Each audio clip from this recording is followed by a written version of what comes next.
Yo, what's up mga cho? Good mood in the good day. Syempre, ito na yung part 3 para sa gagawin nating court at andito na si Pres. Ang aga niya, sobra. Syempre, ito rin yung tropa natin si Joshua. Yan, gang. Sabay pinuntahan na nga natin si John C. YC. Syempre, kaagising niya lang. Syempre, pinuntahan na natin si Double C. Tulog pa daw pagpunta namin doon. Syempre mga cho, pinuntahan na namin yung isang tropa namin dyan na si James. Ayan, gumigeng na siya. Susunod na lang daw siya doon. Syempre mga cho, pupuntahan na natin isang tropa natin na si Jem. Ayan, gumigeng pa, bagong gising. Syempre mga cho, kasama na din namin si GR. So ayun nga mga cho, papunta na nga kami sa isang tropa namin. Nagpasama ako dito kay Prince, tropa natin. Syempre mga cho, hiramin natin yung motor ng tropa natin para may pang service tayo. Syempre mga cho, waiting muna kami dito ng tropa natin si Prince kasi kinukuha pa yung susi ng kapatid ng tropa natin na si Aljen. Maya mga cho, binigyan na nga yung susi ng kapatid ni Aljen. Ayan, shoutout sa'yo. At syempre mga cho, abang wala pa yung iba nating katulong, nandito kami kala Kuya Ken. Syempre maya mga cho, nandito na nga kami sa may hardware. Syempre mga cho, nagtanong muna kami kung magkano ba yung mga materials at syempre nagtawag na nga tayo ng mga tropa natin dyan. Shoutout sa inyong dalawa, apaka-solid nyo cho. Ito yung papatulog ko. Dito ba yung plastic? Dapat puti. Kung papatulog sa wala. Syempre mga cho, agad na namin binili yung mga materials, hindi na kami nagpaligoy-ligoy pa. Agad naman binuwat ng ating mga tropa mga cho. Pero mga cho, bago natin ayusin yung court, papatumbayin muna natin yung court. Syempre nilagyan na namin ng mga tali yan. Yan, hinihila-hila nila, hindi nila mabunot. Di rin kaya ng dalawa para mapatumba yung court. Kaya mga cho, ginawa namin dyan, hinukay pa namin yung sa ilalim ng court para mapatumba. Syempre mga cho, nagtulong-tulong na yung mga tropa natin dyan para mapatumba. Ayan, kita nyo naman yung court, unti-unti nang natumba kasi hinukay na namin yung nasa ibaba ng court. Ayan, may bakal pa kasi dyan mga cho, kaya kailangan namin tanggalin yon para matanggal yung court. Maya mga cho, napatumba na nga namin yung court at dumating na nga rin si Jojay. Ayan, gumigeng pa.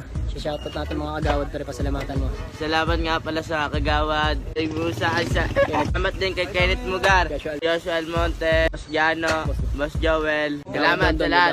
Kay kagawad Don, isang sumuporta sa amin at sa court nagpapatayo. Binigyan mo kami At syempre mga cho, nagtulong-tulong na nga yung mga tropa natin dyan para matanggal natin yung court sa may bakal, sa may ilalim ng lupa. Inikot-ikot na nga ng mga tropa natin para matanggal yung court sa may bakal. Ayan, kita nyo naman mga cho. Ayan na mga cho, natanggal na nga namin yung court sa may bakal. Ayan, kita nyo naman. Pumunta na nga kami mga cho sa may bahay nila Justel at kumuha kami ng mga gagamitin. Ayan, pang welding, tsaka grinder. Syempre mga cho, welding natin yung court natin dyan para matibay-tibay. Syempre, alam nyo na yan mga cho. Syempre mga cho, meron na tayo dyan pang welding. Ayan, kita nyo naman yung machine. Tsaka meron na nga tayong grinder dyan. Ayan, nice ni Justel. At syempre mga cho, naghanap pa kami ng bala sa pang welding. Tapos mga cho, pinunta na nga namin si Noli para siya yung mag-welding doon sa may court kasi hindi kami marunong, yung iba din. Magaling mag-welding yan mga cho. Kahit yung putol nyong kahoy, pwede nyang i-welding yon mga cho. Tawagan nyo lang siya. Syempre mga cho, biro lang yon. Pagpunta nga namin ng court, andito silang tatlo nagpapahinga. Ayan, nagmamassage pa si Jojay, nagpapamassage si Jigen. Ayan, kita nyo naman yung dalawa, napaka-sweet ng magkuya. Syempre mga cho, inumpisa na nga ni Noli mag-grinder ng bakal. Ayan, pinuputol niya na. At syempre mga cho, habang nagpuputol si Noli ng bakal, si Justil naman yung nagtatanggal ng kalawang mga cho. Syempre mga cho, nakabuo na nga dito si Noli ng pa-box para pang suporta dun sa may court. Sabi ko naman sa inyo cho, magaling mag-welding yan. Syempre mga cho, tatanggalin nga muna namin yung mga kalawang dito sa may court kasi kinakalawang na, sobrang tagal na niya mga cho. Syempre mga cho, dumating na nga dito si Double C. Ayan, nakikipag-appear pa. Uy, ano yan, karate? Hindi yan karate cho. Napakamot pa si Double C sa ulo kasi tinanghali na daw siya ng gising. Syempre mga cho, tamang kuskus dito si Jiggy ng kalawang. Ayan, balot na balot yung muka. Kaya time slap na mga cho.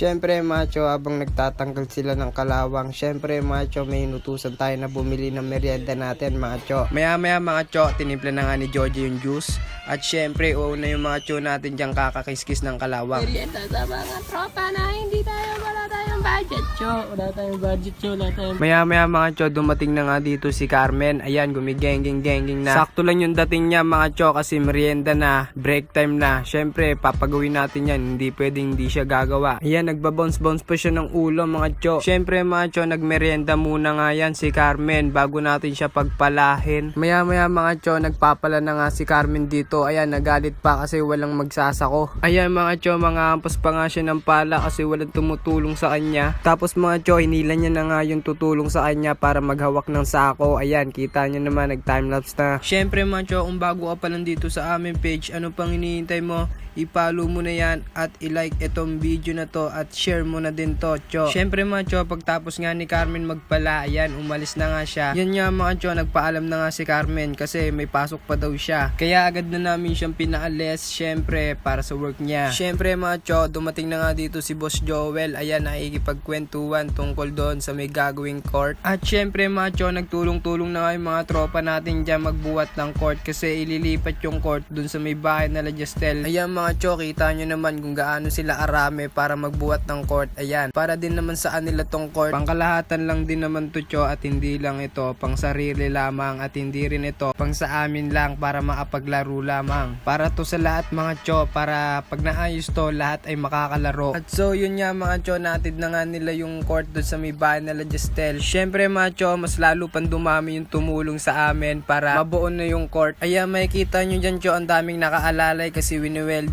yung court. Tsaka sinipat na rin yan mga cho kung pantay ba o hindi. At sa mga lahat ng tumulong dyan, maraming salamat sa inyo dahil tumulong kayo sa aming paggagawa ng court. Napaka-solid nyo din mga cho. Kaya maya dumating na nga din yung truck para maghakot ng mga sinako naming mga lupa. Agad na nga naming isinampa yung mga sako doon sa may truck para maitapon na rin itong mga sako at wala ng kalat dito sa may itatayo naming court. So dahil nahakot na namin lahat ng mga sako mga cho, inabot na nga kami ng gabi. At syempre, itatapon na nga natin itong mga panambak na lupa. At syempre mga cho, nandito na nga kami sa may tapunan ng mga lupa. Dito lang to sa may Biason Road. Ayan, binababa na nga lahat ng mga sako. Syempre mga cho, salamat din sa nagperam ng truck para maitapon yung mga panambak. Syempre mga cho, dahil inabot na nga tayo ng gabi, hanggang dito na lang yung video natin. Mga cho, abangan nyo na lang yung part 4 dito sa ating court. Itutuloy na lang namin sa susunod na araw mga cho. Syempre cho, uulitin ko lang yung sinabi ko kanina. Hindi ka pa nakapollow sa aming page, ano pang iniintay mo? Mag-follow ka na para updated ka sa aming vlog. Hanggang sa muli at sa pagkikita mga cho.